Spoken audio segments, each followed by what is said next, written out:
So with today digital transformation journey, so a lot of companies are moving to the cloud to take advantage of the benefits that those technology computing, cloud computing technology give to different companies.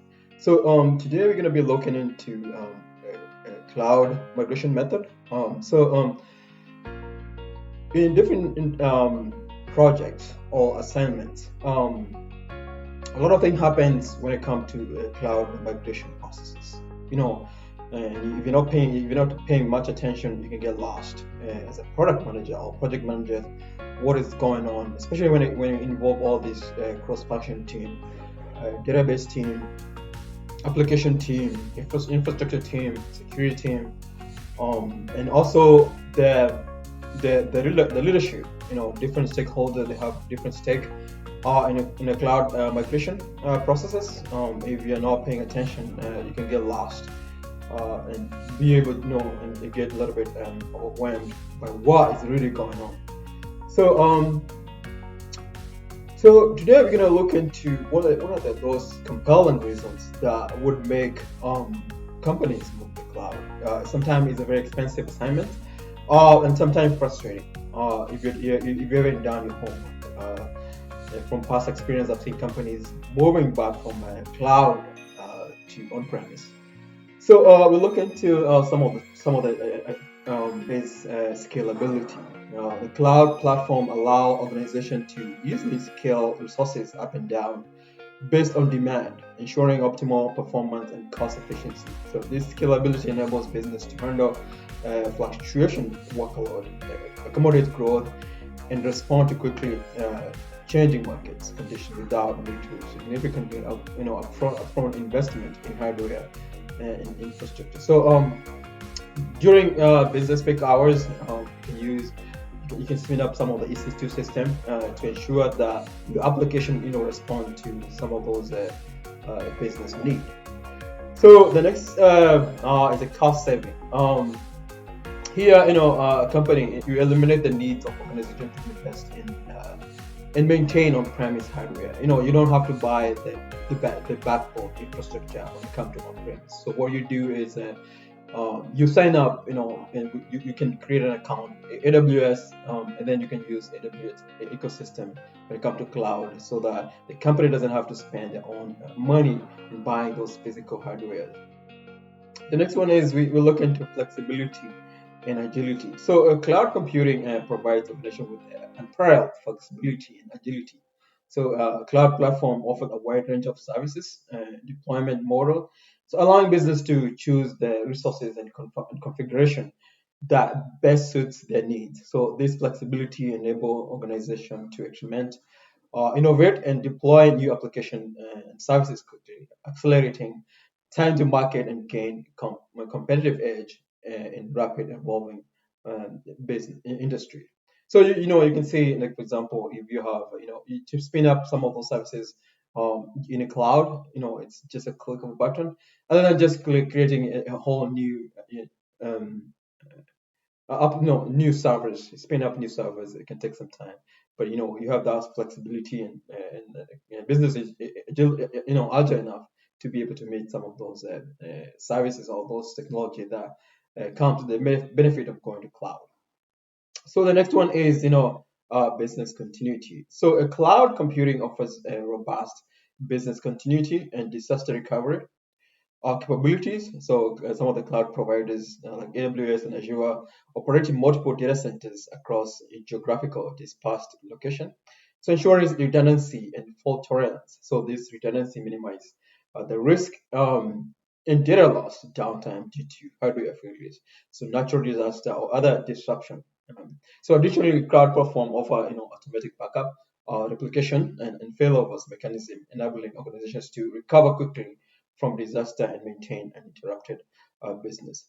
So the next we look into the security aspect of moving to the cloud. So the cloud computing provides organization with the advanced security features. So when it comes to crowd, when it comes to security aspects, this is a two-way traffic. You have, on outside of the business, you have to take care of the application security, and also, some of the vendor, the cloud vendors, they have their own share of private. So it's a shared responsibility when it comes to security of the cloud, of your application, and also on what you've already invested, on what you've already deployed in cloud.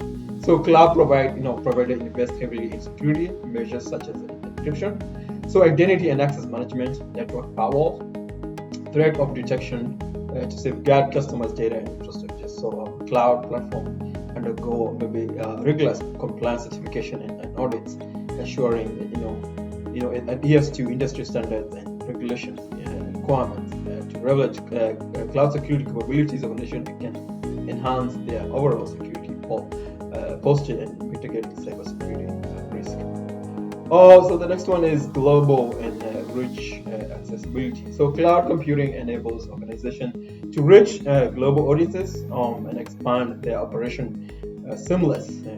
Cloud providers offer global data centers and content delivery network, the CDNs, that enable organizations to deliver content and services with low latency and high performance to users worldwide. So this global reach facilitates international expansion, enables remote collaboration and support distributed teams, and also distribute services and organization to operate in global scale without geographical constraints. So that's some of those, you can see it's a whole lot of things which, you can take advantage of for the cloud, and I think the benefits, well enough so you can take advantage of those services.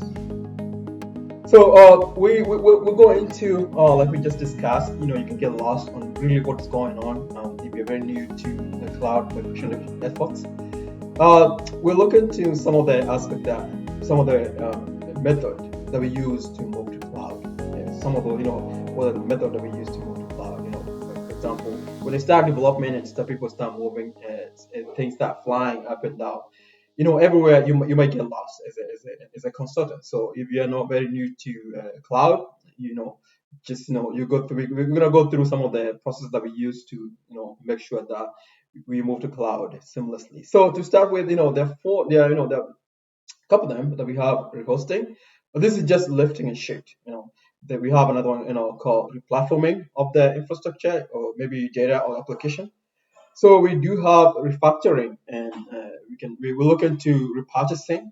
So we have retiring, and also we have network transformation and network migration. So these are the methods that we use to move. When your company or maybe organization say they're moving to the cloud, there's so many aspects that you can use. There's so many migration process or method you can use to move the cloud.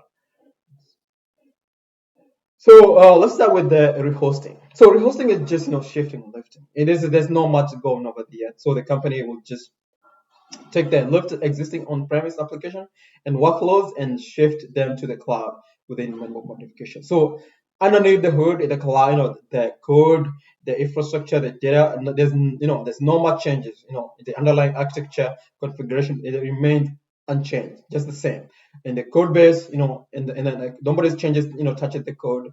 You just lift the whole, data application and on infrastructure and move it to the cloud. So, but the problem with this method is, where hosting provide immediate benefits, you lose that aspect of scalability, reliability, and agility. Right? How if you can leverage, some of those cloud infrastructure services. So, um, we can, we'll give you just like a classic example. What some of the company can do, just lift and shift. Like for example, here we have a company decides to migrate a legacy CRM. This is CRM is just customer relationship management system, which is running on premise servers in its data center, and then you can just lift that application as a services software as a service. Instead of redesign the application to take advantage of the cloud native, the company just replicate existing server configuration and virtual machines on the cloud. So you just take that application and then you move. Yeah, this by the theories happen, but behind when you start looking at the code, we have some CI/CD pipeline, where we have some data movement and also security apps of it. But at the end of the day, we're just lifting and shifting. Nothing is changing in a specific application, data, infrastructure. You just move everything to the cloud. So we have rehosting. So rehosting involves lifting existing premise application and workload and shifting them to the cloud with a minimum modification. So the underlying architecture and the configuration remain largely unchanged within a primary focus. And then so we just minimize the changes of application code or architecture was so and you just it make the work faster, but we're just here, we're just making a little bit of a tweak to the infrastructure or data or application. But while hosting provide immediate benefits in terms of scalability, reliability, and agility by leveraging cloud infrastructure, it may not fully capitalize on cloud native capability such as autoscaling and serverless computing using Lambda function and also managed services. So you just I'll give you a different just an example here, just to clarify what you're just saying. This uh, so so replatforming involve we just saying that we just giving some a classic here with the replatforming, we're just giving some examples.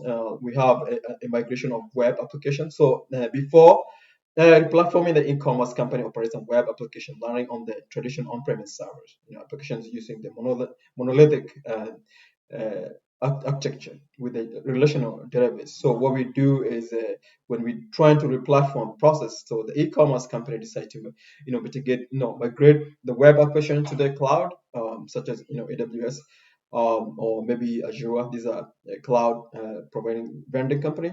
So instead of simply by lifting and shifting, the company makes modification to the underlying infrastructure or maybe application. So the changes which can be made, you can see the company migrated to relational database to to manage the database service such as RDS or maybe Azure SQL database to benefit from automated backup, scalability, and high availability. So it replaces the monolith architecture with the microservices architecture. So where different component application or decoupled. So here, what we're trying to do is just we're decoupling this where big monolith application, and we are trying to break down some of those modules to specific container-based application or maybe microservices. So here we're just replatforming that application from monolith to microservice or maybe a container-based application, and then we use some of the leverage some of the AWS or maybe Azure services like serverless technology like Lambda function or maybe Azure function handling asynchronous and backup process. So there's a lot of changes here that goes into that application before we move it to the cloud. So we can the next thing we can look into an example is platforming is just migration of data analytic workload. So here you see a company is trying to move a workload analytic infrastructure from on-premise to workload to the cloud. And what you have to do is just want to reuse some of the services that we have like the MapReduce, this EMR, Elastic MapReduce. This is just big data platform we have in Azure. And also you can leverage, S3 buckets and Google Cloud Storage. Organization uses the serverless computing services that we can just discuss Lambda function. So you can see here, data-driven organization has data analytic workload processing, leverage large volume data on premise using traditional batch processes. And what we're doing is when we do replatforming, we're just using the new technology when it comes given to like the GEP that we can use those services in some of those cloud services, and we can take advantage of some of those technologies so that we can be able to replatform our application. So the next assignment, the next method we can move, moving as we move to the cloud, the method you can use is refactoring. So what we have here is, refactoring involves restructuring application code, architecture, and design to take full advantage of cloud. So here we're just refactoring, like for example, we can rewrite the whole code of that specific application, or we can just change the infrastructure, or we can just redesign our database. Like for example, we can just redesign our data application and also infrastructure just to take advantage of the like we just discussed, the company has a monolith. So here, what we can do, we can just break that monolith application and come up with a different code, or maybe some technical data we identify before we move to cloud. We can change that code base, and so that we can take full, advantage of the cloud solution. Like we just discussed here, the microservice and serverless computation, container based or managed. So you can use some of those managed services, like backups, maybe like the cloud solution that scalable cloud storage solution. So this approach, or this approach often requires relating part of the application breakdown monolith architecture, as you just discussed, and also we can just start using the CI/CD pipeline. So if you're moving your codes, using manuals, when it comes to refactor, you can just come up with a new CI/CD pipeline, the DevOps, and you can be moving your codes to the cloud using DevOps. So we'll just give some of the. I'll just come up with some of the examples that we can we follow here. So before an e-commerce company operating a monolith application running in traditional. So what we are doing here, we are breaking this monolith application, and then we can use some of those new cloud technology services, like we have microservices, and we have some of the distributed services like Docker and the Kubernetes. This is something can be deployed in the AWS services, or maybe Azure, or maybe GCP, and then to take advantage of the fully cloud migration. So this is just a factoring of monolith application to microservices. So the next one, we will look into, you wanna refactor your legacy system, the batch processes to serverless computation using Lambda function. So before, the financial institution relies on legacy batch processes system running on mainframe. Uh, in the process of transaction and generating, this is the company just running everything in the financial system on a mainframe technology. So refactoring process, financial institution decide to modernize it batch processes system, migrating into the cloud instead of replicating the existing batch as is. The institution refactor the workload using serverless. This is Lambda function, so that you can be able to leverage some of those technology that we can find in the cloud. So you can see you have AWS Glue, maybe redesign the data processing workflow to trigger serverless. You have the Lambda function here. You can also use the EMR, like Spark. You can use some good, programming language, Spark or Scala, to be able to process your data efficiently. The next strategy is repurchasing. So repurchasing is also known as replace. What we're doing here, we just, like for example, we can replace existing on-premise software or system with a cloud software as a service. So allow organization to offload responsibility by managing and maintaining software. So here you'll not be able to be using your team to manage some of the infrastructure. So you're offloading some of those capability or those some effort to a cloud solution. So it possibly involve identify on-premise software or system that can be replaced with a cloud-based software as a service. So instead of migrating existing software to the cloud, organization chooses to adopt the cloud-native alternative offered by that party, AWS, GCP, or maybe Azure. So repurchasing eliminates the need of upfront infrastructure investment, reducing maintenance and overhead, and allow organization to focus on core business functions. So you're just using those native on-premise application, and then you're replacing with some of the cloud solution and solve the service as we just discussed. And it's just an example here. We're talking about O365. The company migrates employee email account data to the cloud-based email services, leveraging features such as web-based access, real-time collaboration, and automatic, services. So it adopt the cloud-based productivity, O365, maybe Google Doc.